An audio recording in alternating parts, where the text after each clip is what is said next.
Page tête à Moudbet, pile aux 2 points. En haut, pardon, excusez-moi, 3e ligne. Va chercher les 2 points. 3e ligne, tout en haut de la page. C'est bon, vous l'avez? Allez, c'est parti. On nous raconte une histoire. Rav Shimi Bar Hashi, Avashriyar Kame des Rav Papa. Alors, qu'est-ce qu'on nous raconte? On dit que Rav Shimi, fils de Hashi, avait l'habitude d'aller chez Rav Papa pour étudier la Torah. D'accord? Donc Rav Papa, c'était son Rav, et il allait donc au shiur, il allait au cours de Rav Papa. Bon. Hava Makshele et Touva. Et ce Rav Shimi là, c'est un élève qui est, on va dire, assez actif pendant le cours. Et pendant le cours, il pose énormément de questions à Rav Papa. D'accord? Plein de questions, il a plein de choses dans la tête, il est assez vif, d'accord? Donc il a des questions, alors qu'on pose des questions, c'est pas juste des questions de... Il faut bien comprendre, hein, quand on parle de questions à ce niveau-là, c'est pas juste des questions pour dire, tiens, tu peux répéter, j'ai pas bien compris ce que tu as dit, c'est pas ce genre de questions-là. Le genre de questions, c'est quoi? C'est qu'il y a un Rav Papa, c'est un monstre, d'accord, qui fait un Dvar Torah ou un enseignement, et tu as un élève qui vient dire, mais Rav, comment est-ce que vous pouvez dire ça alors qu'ailleurs on dit un truc qui semble dire l'inverse, etc. Ça, c'est une question. C'est ce genre de questions-là qui posait. C'est pas juste des questions de je comprends pas. Des questions profondes qui étaient posées par Rav Hashi. Écoutez cette histoire. Oui, je sais, mais c'est juste pour faire semblant. En signe d'humilité, c'est tout. Donc, écoutez cette histoire. On vient de la commencer. Donc, Rav Shimi, il étudie, il assiste au cours de Rav Papa. Donc, il y a un Rav, c'est le Rav Papa. Rav Shimi, c'est l'élève, a priori. Mais c'est des adultes, hein. On est au Beth Midrash. Et quand Rav Papa fait son shiur, Rav Shimi lui pose énormément de questions très pointues. Des objections, des machins très très pointus. Bon, ok, alors. Yom Achad, Chazié des Nafal à la paix. Un jour, Rav Shimi était à côté de Rav Papa au moment de la tfila. Je sais pas, Shacharit ou Mincha, une des deux. Et vous savez, dans Shacharit ou Mincha, à la fin de la Hamida, il y a les Tachanunim. Dans les Tachanunim, il faut savoir qu'aujourd'hui, il y a 2 parties dans les Tachanunim. Il y a la première partie où on tape sur le cœur, et il y a une partie qu'on appelle Nefilat Apaim. Nefilat Apaim, quand vous le voyez, non pas dans les communautés séfarades, mais plutôt dans les communautés ashkénazes, comme son nom l'indique, Nefilat Apaim, c'est quoi Nefilat Apaim? C'est notre visage tombe. D'accord? Ça veut dire quoi? Ça veut dire que c'est un texte qui est un peu douloureux, hein, on avoue nos fautes, etc. devant Kadosh Baruch Hu. Donc on n'est pas comme ça tout heureux de réciter ce texte-là. D'accord? Dans le monde ashkénaze, chez les Chabad, etc., quand on fait Nefilat Apaim, on met sa tête sur son bras, comme ça, on se cache un peu et on récite le texte. Il faut savoir qu'à l'époque de l'Agmara, c'était pas comme ça qu'ils faisaient. À l'époque de l'Agmara, ils se jetaient par terre. Ils étaient allongés par terre. Littéralement, Nefilat Apaim. Ils avaient la face contre la terre. Ça veut dire que concrètement, tu es en train d'avouer tes fautes devant un Kadosh Baruch Hu, tu te mets plus bas que terre. D'accord? Donc ils se jetaient à terre et ils récitaient le texte allongé par terre. Bon. Eh bien, Rav Shimi, qui est donc l'élève de Rav Papa, un jour, était à côté de son maître, à la tefila, soit de Shacharit, soit de Mincha, on ne sait pas laquelle, en tout cas une tefila où il y a Nefilat Apaim. Et il voit donc son maître allongé par terre, en train de faire Nefilat Apaim, comme tout le monde, lui aussi certainement, à côté de lui. Et alors, il entend son Rav faire de Nefilat Apaim. Et je vous rappelle, à l'époque, la prière n'était pas figée comme aujourd'hui. Il n'y avait pas les textes, il n'y avait pas le livre, il n'y avait pas le sidour. C'était un peu libre. Tu fais une Nefilat Apaim, tu fais quoi là-dedans? Tu parles des fautes que tu as pu réaliser. Et c'est un moment puisque tu es en train de confesser, entre guillemets, tes fautes, alors c'est un moment de proximité avec Akadosh Baruch Hu. Donc du coup, tu en profites aussi pour faire passer, si tu as une petite prière à faire passer, tu peux la faire passer à ce moment-là. Donc Rav Shimi, il entend son maître comme ça, en train de faire Nefilat Apaim, et il entend dire la chose suivante. Shamae de Amar, il entend son maître dire, ouvrez les guillemets, Rachamana Litzlan, mais qui soupa des chimis. Il entend Rav Papa dire, Dieu, je t'en prie, fais en sorte de me préserver de la honte que je ressens lorsque Rav Shimi pose des questions. il semblerait, alors on est ici dans de très très hauts niveaux, hein, d'accord, on n'est pas juste un petit gars comme ça qui ne connaît pas les réponses et qui est coincé dans son cours. On est Rav Papa. Donc très certainement que, lui en tout cas, quand il vivait son cours, il fait son cours, tu as un élève, Rav Shimi, qui a priori un Rav aussi, hein, qui pose des questions qui semblent être de bonnes questions, de bonnes couchiottes, et peut-être que Rav Papa n'a pas les réponses, ou peut-être qu'il ne les a pas tout de suite. Du coup, il est gêné, il a honte, on est en cours, il y a du monde, du coup, vous savez comment c'est, les autres élèves disent « Ah bah tiens, t'as vu, le Rav, il connaît pas la réponse, donc ça veut dire que l'autre, il a coincé et tout. » Enfin, c'est un peu un truc un peu gênant. Donc Rav Papa, dans son Nefilat Apayim, se tourne vers Akadosh Baruch Hu en disant « Je t'en prie, Hachem, fais en sorte de m'épargner la honte que je ressens lorsque Rav Shimi me pose ces questions. »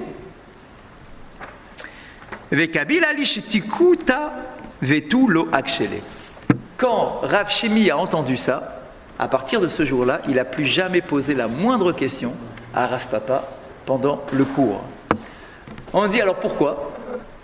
Alors il s'est dit, si je suis une source de honte pour mon maître, c'est pas ce que je recherche. Moi, ce que je recherche, c'est de poser des questions, d'avoir le émet, de chercher la vérité, de chercher de comprendre la Torah. Maintenant, si je m'aperçois que mon Rav, effectivement, peut-être que je le formule mal, peut-être que j'ai l'air un peu agressif quand je pose ma question, du coup, et que je vois que mon Rav en est gêné, touché, alors c'est hors de question de continuer à gêner mon Rav. Et les commentateurs nous disent que Rav Shimi, il a eu peur de quelque chose. Il a eu peur de la chose suivante. Il s'est dit, peut-être qu'Akadosh Baruch Hu, il va écouter la prière de Rav Papa, puisque Rav Papa, il est là en train de se lamenter en disant, je t'en prie, enlève-moi cette honte de Rav Shimi. Et il se dit, Hachem a deux façons pour éviter la honte en question. Soit il fait en sorte que Rav Papa trouve les réponses plus facilement, donc il lui ouvre l'esprit pour ne pas ressentir de honte, tac, tu me poses une question, je te réponds tout de suite.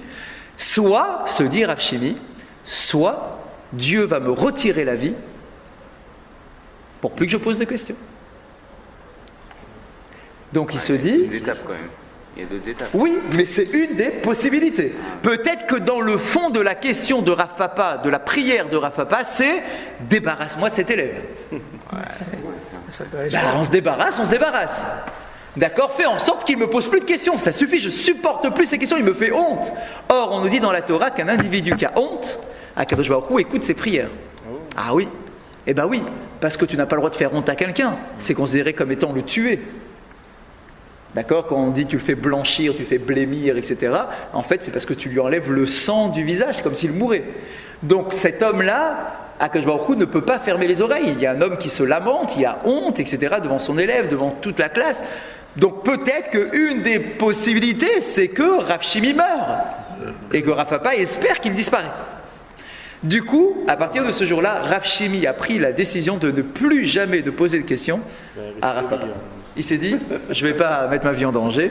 D'accord, il n'a plus jamais posé de questions au shiur de Rav Papa. Ouais, bien sûr. Et Rav Shimi aussi, Mistama, ouais. Donc, ouais, on est du haut niveau, hein. On n'est pas chez les petits élèves. On continue. Ah, pardon. Ouais.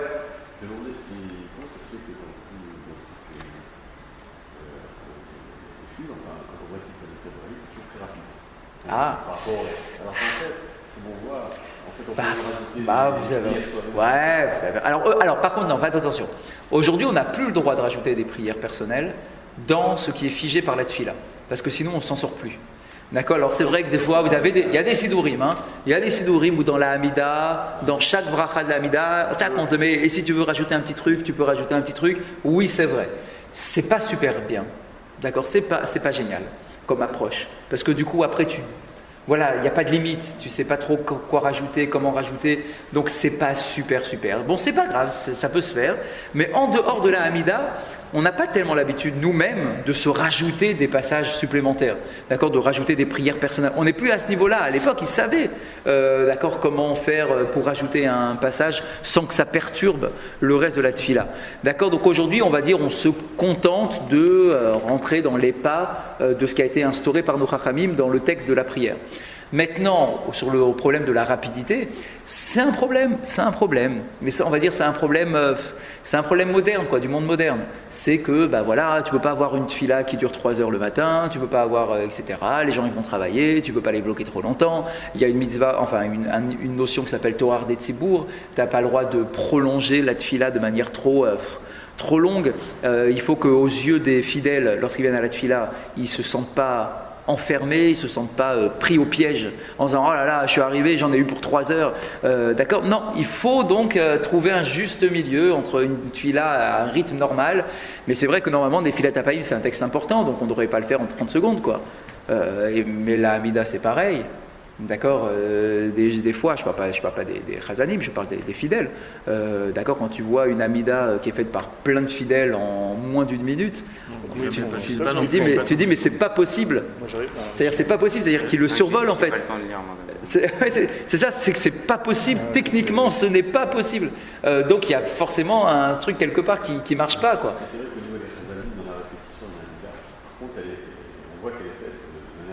Ouais, c'est vrai. Par contre, la même au niveau exact, hop, elle est un peu bâclée. Ouais, vous avez raison. Vous avez raison, c'est un constat. Ou non, bien sûr, je comprends. Mais vous avez raison, c'est un constat. Ouais. C'est ça. Ah, alors si c'est pour aller étudier juste après, alors ouais, ça c'est bien comme le Shabbat matin en bas, truc, ça c'est, y a aucun souci. Mais si c'est stam pour retourner chez toi pour manger plus tôt, il n'y a pas tellement d'intérêt, quoi. Ok. Alors on continue. Vea Fresh Lakish. Et on revient sur l'histoire de Resh Lakish. Pardon, c'est bon ? Vous y êtes ? Non, mais on en a parlé de Resh Lakish. Ouais. Oui, bien sûr, ouais, c'est vraiment la star des pages qu'on vient de lire. Resh Lakish et son beau-frère Rabbi Yochanan. Et son fils particulièrement intelligent, et sa femme qui est la sœur de Rabbi Yochanan. Très bien. Ah voilà, ça rentre. Razak. On connaît toute la famille, c'est ça, on peut faire le. Pas possible. Vea Fresh Lakish, ça va. Matar Bishvil Yachid. Alors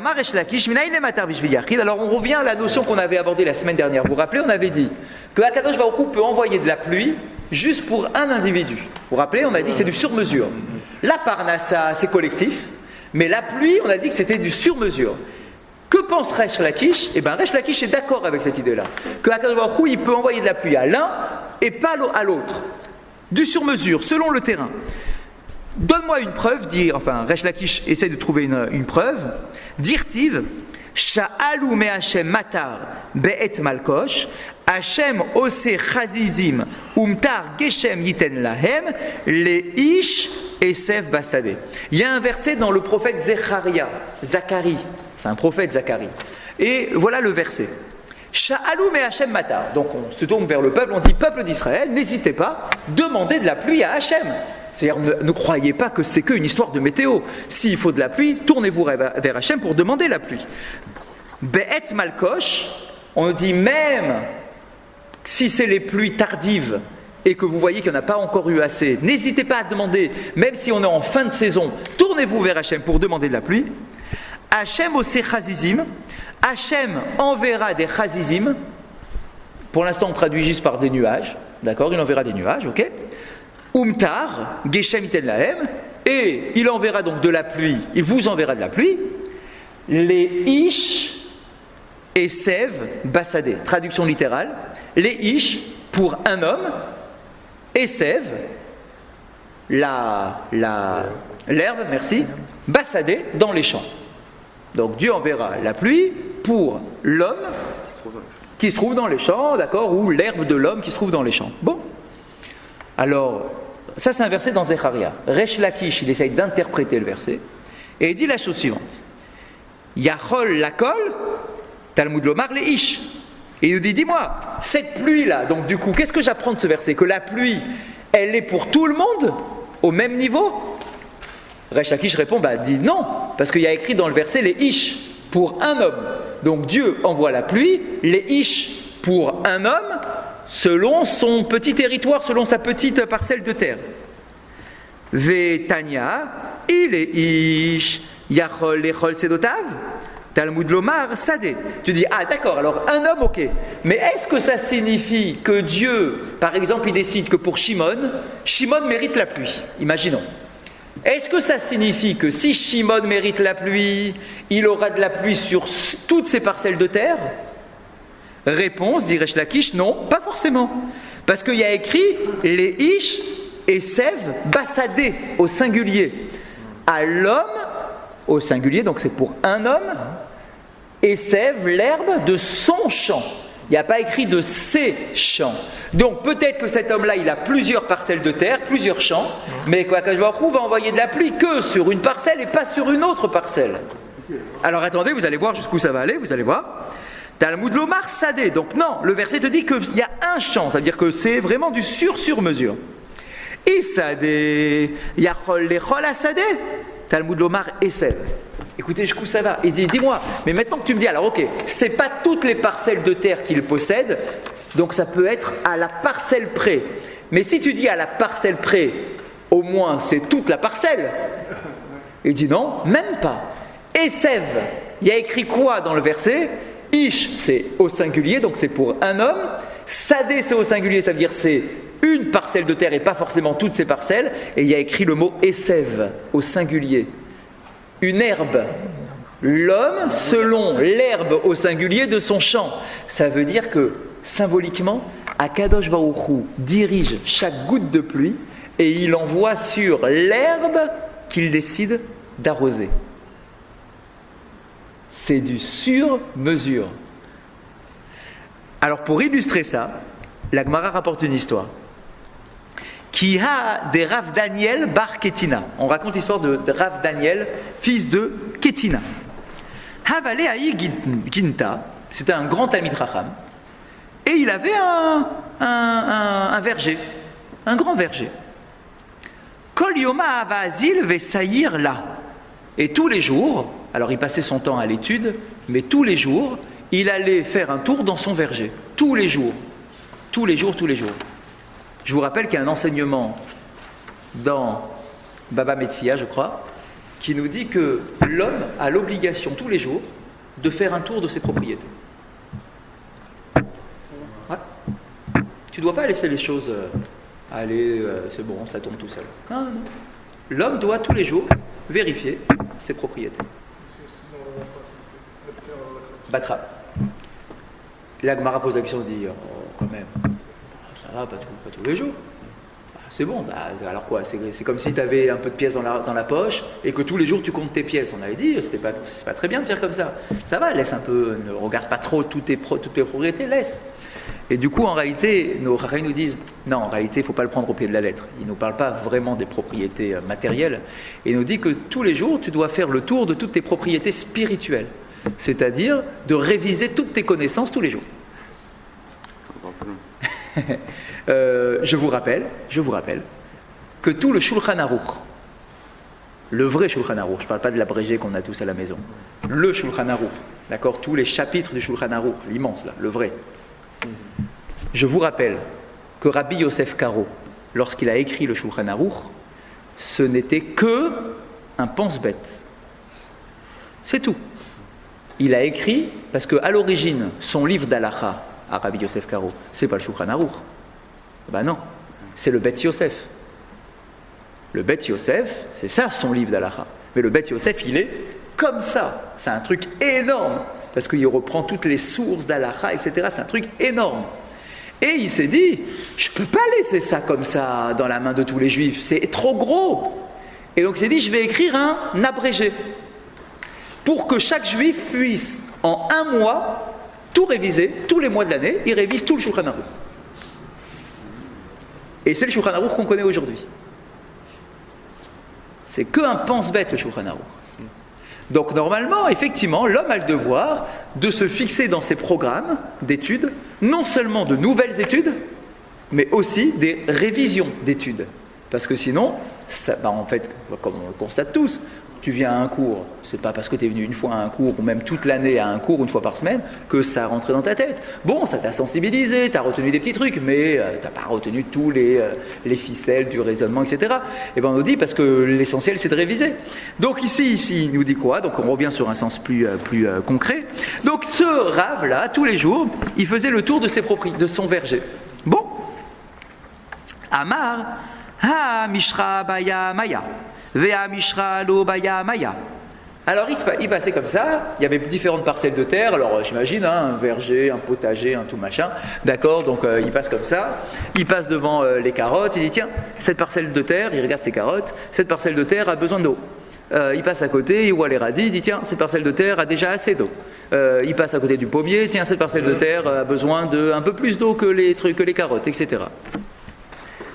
Ve'ata mitra ve'kamashke kol echad emibaya le maya.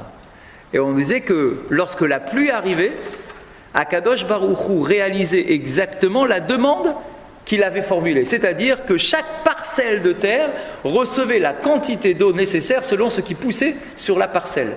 Donc là encore, une histoire pour montrer que la pluie, en réalité, c'est quelque chose qui est exclusivement entre les mains d'Akadosh Baruch Hu, et c'est lui qui l'oriente, qui la dirige, qui la dose selon chaque partie, et que donc, comme dit Resh Lakish, la pluie, c'est pour chaque individu, selon les mérites de chaque individu, et c'est pas comme ça de manière collective, mais chacun a la pluie qu'il mérite. De quoi Ah, en fait c'est ça. En fait, Resh Lakish, on comprend tout à fait. C'est Rav Shimi qu'on comprend pas. On comprend pas pourquoi on a rapporté cette histoire-là avec Rav Shimi et Rav Papa juste avant. Exactement. Honnêtement, je sais pas qu'est-ce qu'elle fait là, cette histoire. Je sais pas. Peut-être parce qu'on était en... Je sais pas quoi vous dire. Bon, ça d'accord, c'est clair, mais pourquoi là? Rappelez-vous, avant on était dans des drachotes. C'est parce qu'on pose des questions au rabbin et peut-être qu'ils veulent nous rappeler qu'il ne faut pas en poser. Rappelez-vous, on était en plein milieu de drachotes. On avait fini en parlant de Myriam, Moshe et Aaron qui étaient morts dans le désert. Ouais. Vous vous rappelez, on avait parlé de ça. Je sais pas comment elle est venue cette histoire-là en plein milieu. Je sais pas, mais ça arrive assez souvent dans les Haggadot de l'Agmara d'avoir des passages. Alors on est censé se poser la question elle est tout à fait à sa place, d'accord. Mais des fois on a la réponse, des fois on l'a pas forcément. Là je l'ai pas, je sais pas. On continue. Surtout que ils auraient pu le mettre quand on était sur les cours avec si on a quelqu'un qui doit étudier. Exactement, là-bas on avait plein de drachotes sur ça. Ouais. Sur le maître qui est un peu sévère, le maître qui est un peu truc. Là-bas ça serait bien rentré. Ça serait très bien rentré, vous avez raison. Ouais, vous avez raison.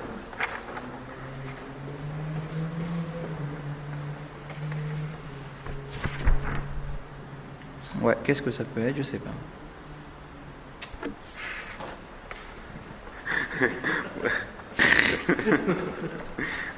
C'est mal, quoi. Il y a les Tachanonim demain. Ah, vous avez quelque chose, dites-moi. C'est Raphaël qui a eu en songe que Hachem aurait dit j'ai retiré les 3 bergers en un mois. Ok. Donc les 3 sages qu'on parlait avant, c'est-à-dire Myriam. Ouais, d'accord. Peut-être que ça serait le rêve que Rahim avec ses disparitions de 3 bergers. Du coup, peut-être que c'est par rapport à ça. Et du coup, on a prolongé sur ça. Khazak. Ouais. Bah ouais, c'est bien. Khazak. Ok. Alors on continue. Maï Hachem Ose Chazizim. Là maintenant, un petit passage un peu technique sur du vocabulaire. Dans le fameux verset de Zacharie, là, on avait dit peuple d'Israël, si vous voulez de la pluie, demandez à Hachem. Et il va faire en sorte d'envoyer des chazizim. On avait traduit, parce qu'il fallait bien qu'on traduise le verset, on avait dit des nuages. Chazizim, c'est des nuages. En fait, c'est un mot qui est rare. La Gemara elle-même pose la question. Elle dit c'est quoi ce vocabulaire? C'est quoi chazizim? On ne connaît pas ce mot. D'accord, chazizim, on ne connaît pas. Maï chazizim, c'est quoi chazizim? Amar Rabbi Yossi, Berabi Hanina, mais là, met chez Kol Tzadik ve Tzadik, Akadosh Baruch Hu, Oselo, Chaziz, Bifne Atzmo. En réalité, on est en train de nous dire qu'effectivement, donc c'est des nuages, mais que lorsque Akadosh Baruch Hu envoie la pluie, il crée un nuage spécifique pour chaque tzaddik. Donc ça va en fait dans le sens de l'enseignement qu'on a eu juste avant. Ça veut dire que c'est comme s'il y avait c'est des courriers qu'Akadosh Baruch Hu envoie. Il envoie une quantité de pluie pour chacun, parce qu'on a dit que la pluie c'est du sur-mesure. Et tu as un nuage pour Shimon, un nuage pour Réhouven, et que chaque nuage arrive à la bonne destination et il livre la quantité de pluie nécessaire sur la parcelle parce que c'est un tzaddik et que c'est du sur-mesure. Umaï Chazizim, et donc c'est quoi Chazizim? Amarav Yehuda Pochot. C'est des nuages, tout simplement. Pourquoi on appelle ça Pochot, des nuages? Ça vient du mot Poréar. Poréar, c'est voler. D'accord? Donc c'est comme des petits oiseaux que Hachem envoie, qui volent dans le ciel et qui déposent leur pluie. Amar Rabbi Yochanan. Siman le matar Pochot. Maï Pochot.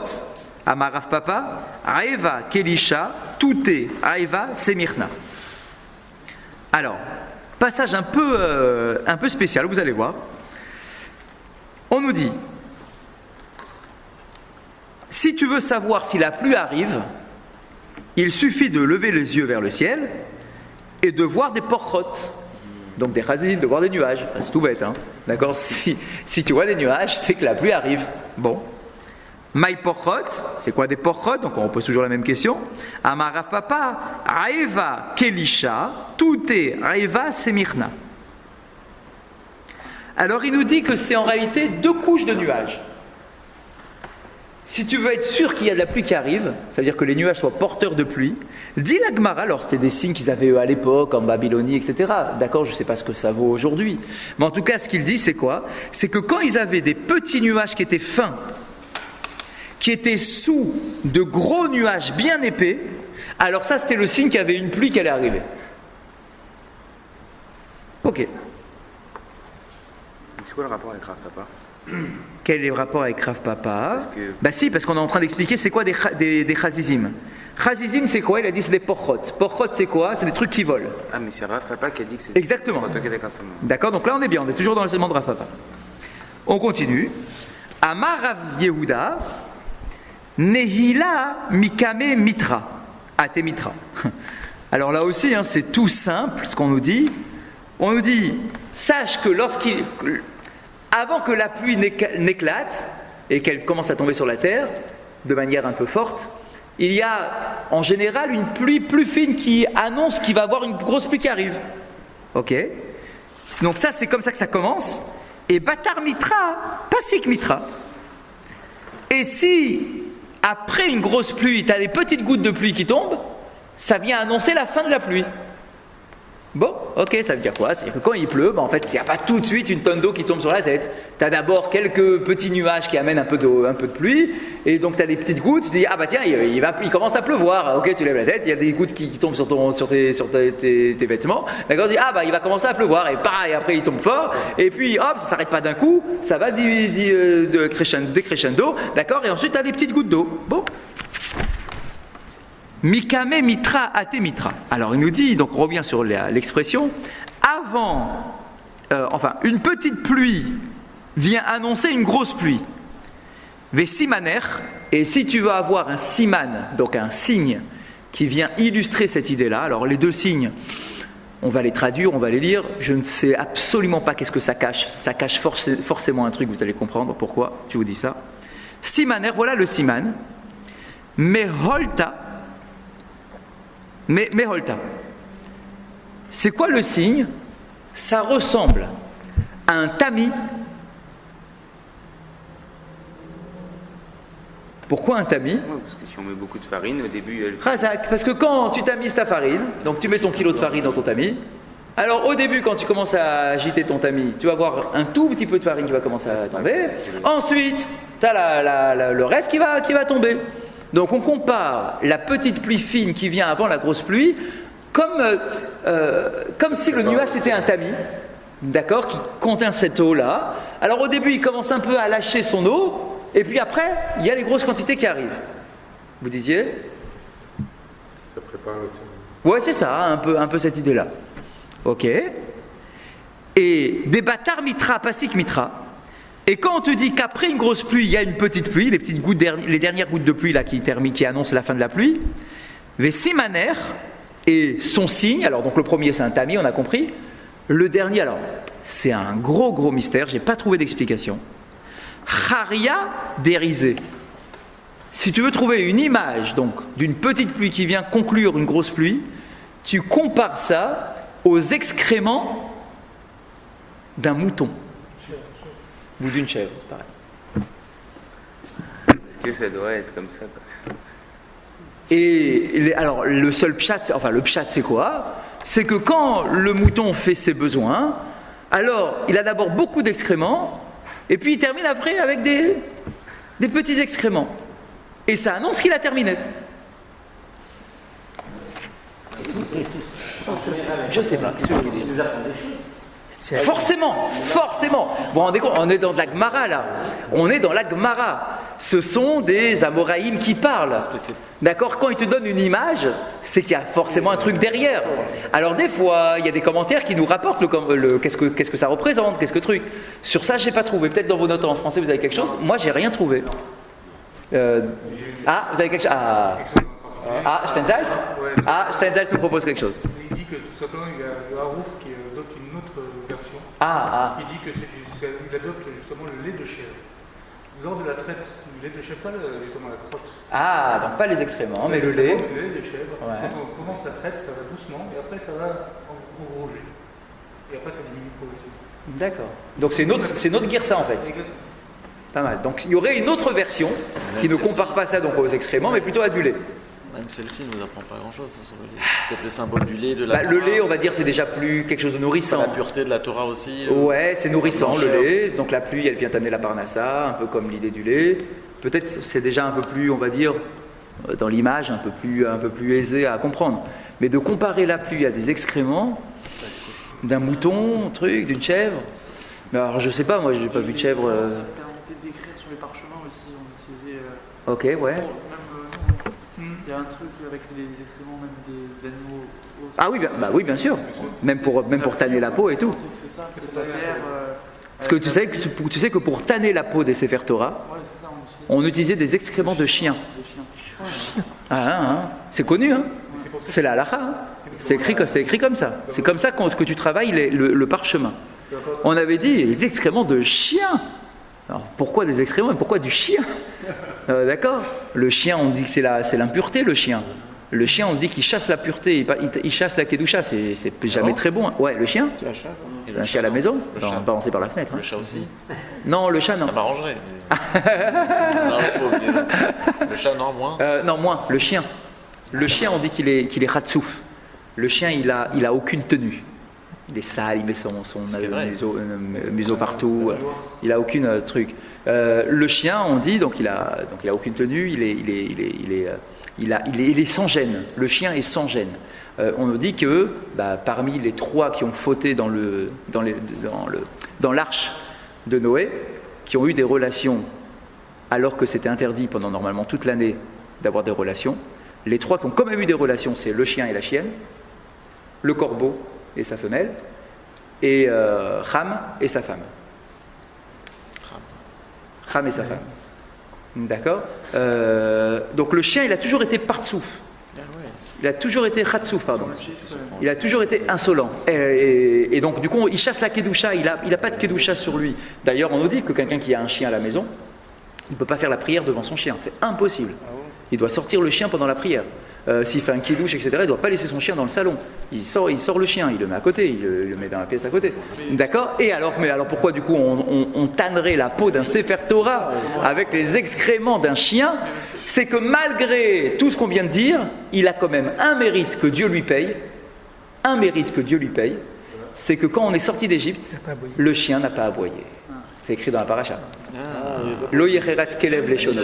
Le chien n'a pas aboyé lorsque le peuple d'Israël est sorti d'Égypte. Il y a d'autres objets qu'on utilise qui viennent d'animaux, a priori pas cachers, comme le trélet. Ouais, bien sûr. Bien sûr, le chilazon. Le miel des abeilles. Bien sûr.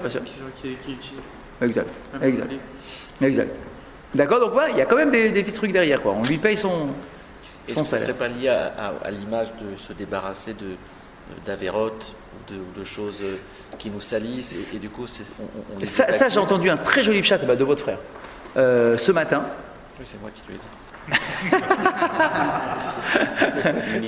Très, très joli. Alors en fait, il y a pas mal de trucs, mais parce qu'on parlait ce matin au petit cours, on parlait du problème de la manne qu'ils mangeaient dans le désert. On dit que c'est la paracha de la semaine, que les enfants d'Israël, ils se sont plaints, ils se sont lamentés sur la manne. D'accord? On dit, mais comment tu te lamentes sur la manne? C'est la nourriture céleste. Il faut être fou pour se lamenter d'avoir de la manne. D'accord? Ça a le goût que tu veux, ces trucs, machin, c'est génial. Et on dit, en fait, ils se lamentaient pour une chose. Ils se lamentaient pour une chose, c'est qu'ils mangeaient, mais la manne était totalement intégrée par les membres du corps. Il n'y avait aucun déchet. Ils n'allaient pas aux toilettes. Pendant 40 ans du désert, ils n'ont jamais été aux toilettes. Et donc ils se sont dit, on va tous mourir. On mange, et on ne va pas aux toilettes. Ça n'existe pas, ça, dans les règles humaines. D'accord, ça n'existe pas. Donc ils ont commencé à critiquer la manne. Alors on peut se dire, bon, mais attends, mais t'es malade, ça va, tu vois bien que t'es pas mort, non? Ça fait 40 ans maintenant. Tu vois bien que t'es pas mort pendant 40 ans, quoi. Tu crois que tu vas exploser d'un coup? Ça marche comme ça, c'est de la nourriture céleste. De quoi tu te plains? Alors en réalité, il y a des commentateurs qui donnent une lecture plus profonde du truc. C'est quoi? C'est que manger, c'est une posture de prendre. Les excréments, c'est une posture de donner. Et donc ils avaient une sorte de gêne de prendre sans rien donner. D'accord? Il y a quelque chose qui rentre, mais il n'y a rien qui sort. Comme le comportement humain, tu prends, tu as l'aide de tout le monde, mais tu fais rien pour aider les autres. D'accord? Donc il y a aussi on a besoin de ces deux mouvements-là. Et ils sont dans le corps humain. Le Rav Kook dit, par rapport à ce que vous disiez vous, le Rav Kook écrit dans les halachot sur la teshuva, il dit que la teshuva, normalement, ça doit être un sentiment naturel chez chaque être humain. Et il le compare à un homme qui fait ses besoins. De la même façon que le corps ne peut pas emmagasiner les déchets comme ça sans cesse et les garder en lui, et qu'il y a un moment où naturellement le corps rejette toutes sortes de déchets, eh bien dans la teshuva ça doit être exactement pareil. Ne crois pas que la teshuva c'est un phénomène artificiel. La teshuva c'est un phénomène naturel. Un homme ne peut pas rester avec ses fautes, donc il doit s'en débarrasser. Donc vous voulez créer un lien entre cette notion-là et l'histoire de la pluie, qui est aussi liée au fait de réparer ses fautes pour pouvoir mériter la pluie, puisqu'on dit que c'est du sur-mesure. Peut-être qu'il y a un petit clin d'œil. Ouais, allez-y, je vous écoute. À propos du tanneur. Du tanneur, ouais, le tanneur, ouais. Ah, celui qui fait dans la parfumerie les bénis, il va avoir ça, celui qui est tanneur. Ah bah ouais. Ah bah le tanneur, le pauvre, il vit dans des odeurs. Il y avait des quartiers de tanneurs. Il y avait des quartiers, on les mettait dans le même quartier parce que c'est une infection. Une infection, et encore jusqu'à aujourd'hui. Hein. Dans les trucs de travail, de peau, de Sefer Torah, etc. Ça sent mauvais. C'est immonde. Ah vraiment, hein. Ils sont très mauvais. Hein. Truc, ça trempe dans de la chaux, du machin, ça trempe pendant des trucs, des jours et des jours. Ah ouais, c'est une horreur. On n'utilise plus les excréments de chiens. Non, beaucoup moins. Très bien, on continue. Et alors écoutez ça. Oula, il y a un rave qui s'appelle Oula. Oula, Ikla les Babel. Alors Oula, c'est un rave qui vivait en Israël, parce que je vous rappelle qu'il y avait les deux centres de vie juifs, il y avait Israël et Babel.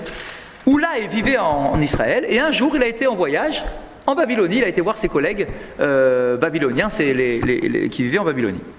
Chaza Pochot, il a vu des nuages, comme on l'a dit, des petits nuages en dessous de gros nuages. Tac, tac, tac, il tilte dans sa Gemara.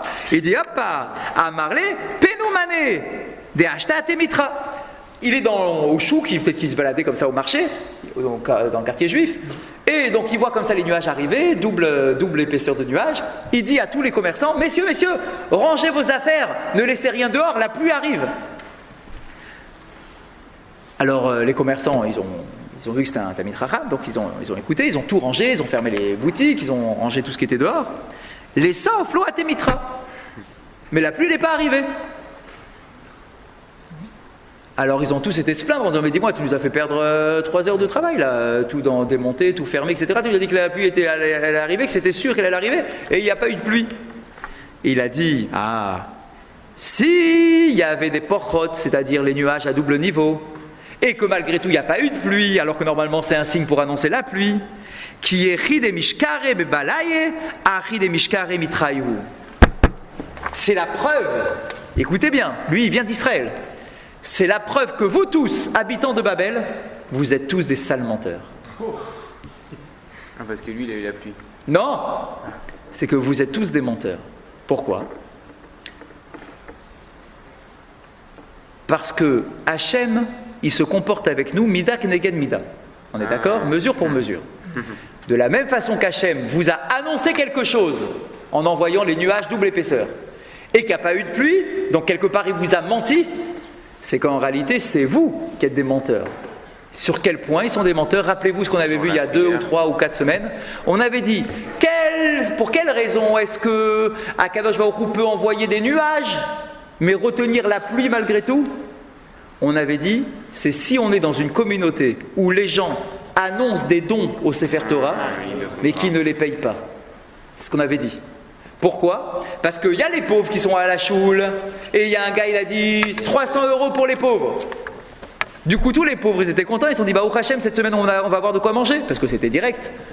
Et que finalement, il ne paye pas son don. Ça veut dire quoi ? Ça veut dire qu'il a mis l'eau à la bouche de tous les pauvres, et il n'a pas payé.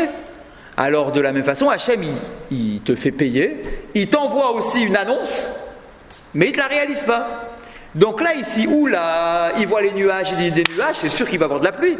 Hachem envoie un message, il y a de la pluie qui arrive. Mais si finalement il n'a pas envoyé la pluie, c'est qu'en réalité, il vous envoie un message qui est un faux message. Mais si vous envoie un faux message, c'est qu'en réalité, c'est une mida keneged mida, c'est que vous, les Babyloniens, vous faites vous aussi des faux messages. Et c'est quoi les faux messages ? C'est que vous faites des fausses annonces, vous annoncez de la tzedaka que vous ne payez pas. Et donc c'est pour ça, donc j'ai la preuve, dit-il, que les habitants de Babel sont des menteurs. Il est bien lui quand il va quelque part. Alors, Oula, Ikla les Babel. Alors une autre fois, Oula il est revenu en Babylonie, deuxième voyage. Chazé Melotsana avec Tamré Bezouza. Il a vu au marché un panier plein de tamar, de dattes. Plein de dattes. Bon. Mais le truc c'est quoi ? C'est que tout un panier de dattes, des belles dattes, hein, d'accord ? Babel, belles dattes. Un gros panier de dattes se vendait pour le prix de 1 zouz. C'est rien du tout. 1 zouz, un panier de dattes, c'est rien. Mais c'était le cours du marché, quoi. Amar, Melot Sana des Douvcha Bezouza. Alors quand il voit le prix du panier de dattes, il dit waouh, ici en Babylonie, on achète un panier de dattes pour 1 zouz. Les soldes. Ubebalaye, lo askebo raita. Et pourtant, waouh, pourtant les Babyloniens sont pas des gens versés dans l'étude de la Torah. Alors il fait ça en tant que critique, hein. Ça veut dire, il se dit, si la vie est si peu chère, c'est que il y a de l'abondance, et c'est que il devrait passer plus de temps au Beth Midrash pour étudier plus la Torah. Or, je constate, dit Oula, que ces gens-là n'étudient pas tellement et qu'ils sont tous là au marché toute la journée, etc. Mais pourquoi tu perds autant de temps pour ta parnassa si la vie est si peu chère ? C'est qu'en réalité, tu perds ton temps. Ou bien, tu essayes d'emmagasiner un maximum d'argent pour rien.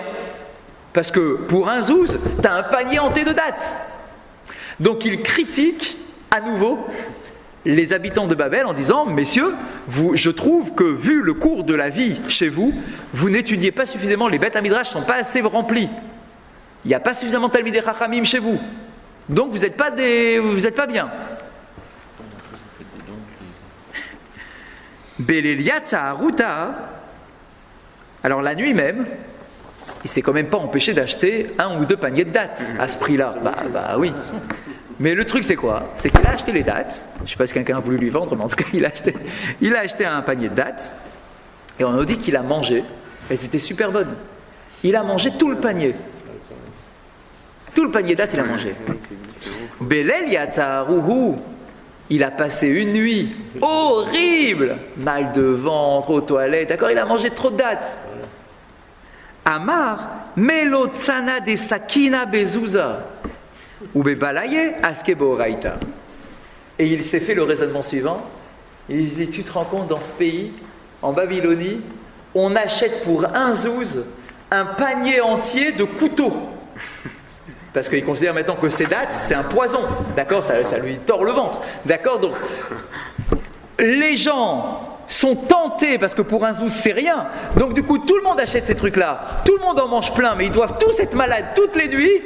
Et pourtant, ils arrivent quand même à étudier un peu la Torah. Donc finalement, ils sont pas mal, ces Babyloniens. Parce que moi, pendant toute la nuit en question, j'ai pas réussi à étudier.